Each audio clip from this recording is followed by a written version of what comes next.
Welcome to the DoubleACS Daily News. The Attleboro Area Interfaith Collaborative is working with the City of Attleboro to provide a heating center in times of extreme cold. DoubleACS spoke with the AAIC Program Administrator Pam Torello to learn more. I am the Food and Friends Program Administrator. Technically, it is a food program where we serve hot meals. We do feed the homeless. They're probably our smallest population. We see working poor. We see families.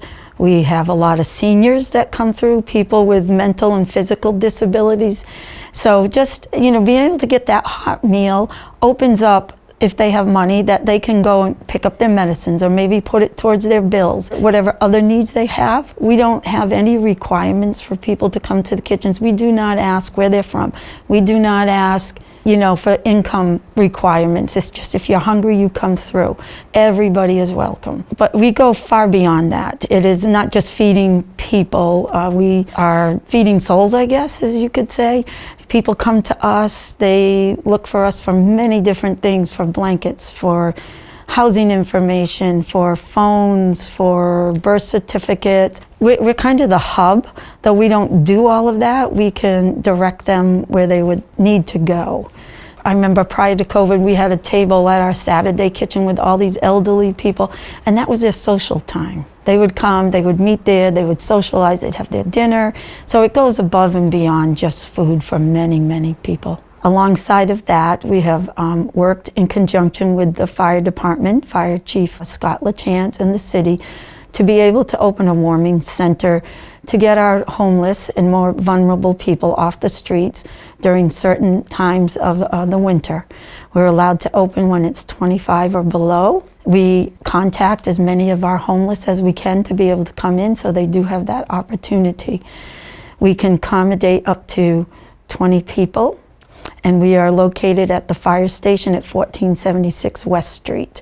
So when we are there, we are open at 7 at night to 7 in the morning. They are generous enough to allow us to use their classroom. So we do truly appreciate it. So we have 3 shifts that we operate on. There's the first shift, so 6 to 10:30. That gives our volunteers a time to get up there and open up. They'll come in and help set up too, or you can tell them they have to stay out till 7. But then it's interacting with them, making sure everybody behaves, follow the rules. And then at 10 o'clock, it's lights out. So they just make sure they get settled. Then they go sit out in the hallway, and then we have the next shift, 10:30 to 3, and that's pretty quiet, so you're just sitting out in the hallway. And we do allow our volunteers to, I suggest to bring a blanket because it gets chilly, whatever hobby you have. Some people bring their knitting, their computers, whatever it is, books. It is a stay awake position, so it's just sitting out there and making sure there's no problems inside. And then the third shift is 3 to 7:30. And that is, again, sitting out in the hallway, but then you have to get them up in the morning, and they're very good about it.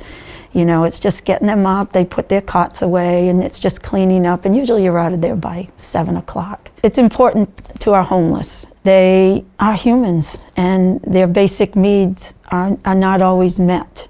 So this is a little bit what we can do to help them get off the streets on these extremely cold nights and provide some safety and warmth for them, along with some companionship. We sit there, we'll play cards with them. They just, talk with them, and, they are really good people regardless of whatever caused them to be where they are.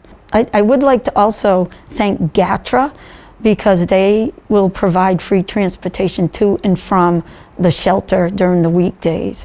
On the weekends, their bus route's not conducive, so our agency is able to provide Uber rides for people up and back. And if anybody is interested in volunteers, we are looking for volunteers, and you can contact me at pam@AttleboroAIC.org or on my cell, 508-971-2931. We would welcome volunteers.